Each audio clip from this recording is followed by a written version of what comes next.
ಅನಿಲ ಸೋರಿಕೆಯಿಂದ ಸ್ಫೋಟಗೊಂಡು ಗಾಯಗೊಂಡ ಮಹಿಳೆ ಮನೆಗೆ ಹಾಸನ ಜಿಲ್ಲೆಯ ಸಂಸದ ಶ್ರೇಯಸ್ ಎಂ ಪಟೇಲ್ ಭೇಟಿ ನೀಡಿ ಕುಟುಂಬಸ್ಥರಿಗೆ ಧನ ಸಹಾಯ ಮಾಡಿ ಸಾಂತ್ವನ ಹೇಳಿದರು. ಆಲೂರು ತಾಲೂಕಿನ ಕವಳಿಕೆರೆ ಗ್ರಾಮದಲ್ಲಿ ಅನಿಲ ಸೋರಿಕೆಯಿಂದ ಅಗ್ನಿ ಅವಘಡ ಸಂಭವಿಸಿ ಸ್ಫೋಟಗೊಂಡು ಗಾಯಗೊಂಡ ಕುಟುಂಬದ ಮನೆಗೆ ಸಂಸದರು ಭೇಟಿ ನೀಡಿ ಪರಿಶೀಲಿಸಿದರು. ಬಳಿಕ ಮಾಧ್ಯಮದವರೊಂದಿಗೆ ಮಾತನಾಡಿದ ಅವರು, ಕವಳಿಕೆರೆ ಗ್ರಾಮದಲ್ಲಿ ಅನಿಲ ಸೋರಿಕೆಯಿಂದ ಉಂಟಾದ ಅನಾಹುತ ನಿಜಕ್ಕೂ ಬೇಸರ ತಂದಿದೆ. ಅನಿಲ ಸೋರಿಕೆ ಸ್ಫೋಟದಿಂದ ಮನೆಯ ಮಹಿಳೆ ಶ್ರುತಿಯವರಿಗೆ ಬೆಂಕಿ ತಗುಲಿ ಭಾಗಶಃ 80% ಸುಟ್ಟು ಹೋಗಿದ್ದು, ಮನೆಯು ಸಂಪೂರ್ಣ ಹಾನಿಯಾಗಿದೆ. ಮನೆಯಲ್ಲಿದ್ದ ವಸ್ತುಗಳು, ದವಸ ಧಾನ್ಯಗಳು, ಪರಿಕರಗಳು, ಮನೆಯ ಮೇಲ್ಛಾವಣಿ ಹೊಡೆದು ಹೋಗಿದ್ದು ಒಂದು ದೊಡ್ಡ ದುರಂತವೇ ಆಗಿ ಹೋಗಿದೆ ಎಂದು ಬೇಸರ ವ್ಯಕ್ತಪಡಿಸಿದರು. ನಮ್ಮ ಆಲೂರು ತಾಲೂಕಿನ ಕವಳಿಕೆರೆಗೆ ಬಂದಿದ್ದೀವಿ. ಇವತ್ತು ತುಂಬ ಬೇಜಾರಾಯಿತು ನನಗೂ ವೈಯಕ್ತಿಕವಾಗಿ. ಯಾಕಂತ ಹೇಳಿದ್ರೆ ಪಾಪ ಒಂದು ತುಂಬ ಸಿಲಿಂಡರ್ ಬ್ಲಾಸ್ಟ್ಗೆ ಮನೆ ಸಂಪೂರ್ಣವಾಗಿ ಹಾನಿಯಾಗಿದೆ. ಮೇಲ್ಛಾವಣಿ ಎಲ್ಲ ಹಂಚು ಅದೆಲ್ಲ ಇದಾಗಿದೆ. ಮನೆಯ ದವಸ ಧಾನ್ಯಗಳಾಗಿರ್ಬೋದು ಇದನ್ನೆಲ್ಲ ತುಂಬಾ ಹಾನಿಗುಂಟಾಗಿದೆ. ಪಾಪ ಜೊತೆಗೆ ತಾಯಿ ಬೆಂಗಳೂರಲ್ಲಿ ಮೈಸೂರು JSSL ಅಡ್ಮಿಟ್ ಆಗಿದ್ದಾರೆ.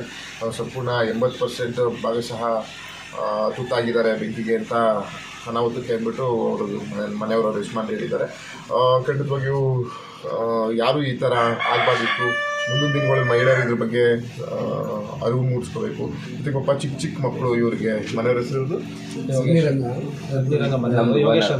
ಅಲ್ಲಲ್ಲ ತಾಯಿ ಶ್ರುತಿ ಅವರಿಗೆ ಈಗ ನಾವು ಬರೀ ಒಂದು ಕೈಯಲ್ಲಿ ಗಾಯ ಮಾಡ್ಕೊಂಡ್ರೆ ತಡ್ಕೊಳಕ್ಕಾಗಲ್ಲ. ಮೈಯೆಲ್ಲ ಉರಿ ಅಂದರೆ ಹೇಗೆ ತಡ್ಕೊತಾರೋ ಆ ಭಗವಂತ ಅದು ನೆನೆಸ್ಕೊಂಡ್ರೆ ನನಗೇನೆ ಸಂಕಟ ಆಯಿತು. ಪಾಪ ಮಕ್ಕಳು ನೋಡಿದ್ರೆ ಪಾಪ ಅವ್ರ ಮಾವ ಅವರು ಮೂಟೆ ಹೊರ್ತಾನೆ ಅಂತಾರೆ. ನನಗೂ ಸಂಕಟ ಆಯಿತು. ನಮ್ಮ ಸಹ ವೈದ್ಯರಿಗೂ ನಮ್ಮ ಕೈಲಿರೋದ ಸಹಾಯ ಮಾಡಿದ್ದೀವಿ. ಮತ್ತು ಮುಖ್ಯಮಂತ್ರಿ ಪರಿಹಾರ ನಿಧಿಯಲ್ಲಿ ಇವ್ರಿಗೆ ಹಣವನ್ನು ಕೊಡಿಸುವಂಥ ಕೆಲಸವನ್ನು ನಾನು ಮಾಡ್ತೀನಿ ಅಂತ ಭರವಸೆ ಕೊಟ್ಟಿದ್ದೀನಿ. ಅದ್ರ ಜೊತೆಗೆ ಪಾಪ ಮಗುದೇನೋ ಶಾಲೆಗೆ ಸಮಸ್ಯೆ ಹೇಳಿದ್ರು. ನಾನು ಶಾಲೆ ಹತ್ರ ಮಾತಾಡ್ಕೊಂಡು ಏನು ಮಾಡ್ಬೋದು ಅಂತ ಮಾಡ್ತೀನಿ. ನಾನು ಮಾಧ್ಯಮ ಮುಖಾಂತರ ಏನು ಕೇಳ್ಕೊಳ್ಳೋದಂದರೆ, ದಯಮಾಡಿ ನಾನು ವಿನಮ್ರ ಮನವಿ, ತಮ್ಮ ಮಹಿಳೆಯರು, ಗೃಹಿಣಿಯರು ಆದಷ್ಟು ಇದ್ರ ಬಗ್ಗೆ ಎಚ್ಚರ ವಹಿಸಬೇಕು. ಸರ್ಕಾರದ್ದಕ್ಕಿಂತ ಹೆಚ್ಚಾಗಿ ನಾವು ಸ್ವಂತವಾಗಿ ನಾವು ಅರಿವು ಮೂಡಿಸ್ಕೊಬೇಕು ಗ್ಯಾಸ್ ಬಗ್ಗೆ. ಈ ಕಾಲದಲ್ಲಿ ಎಲ್ಲರಿಗೂ ಅರಿವಿದೆ, ಆದರೆ ಎಲ್ಲೋ ಇಂಥದ್ದೊಂದು ಆದಾಗ ತುಂಬ ಹಿಂಸೆ ಆಗ್ತದೆ.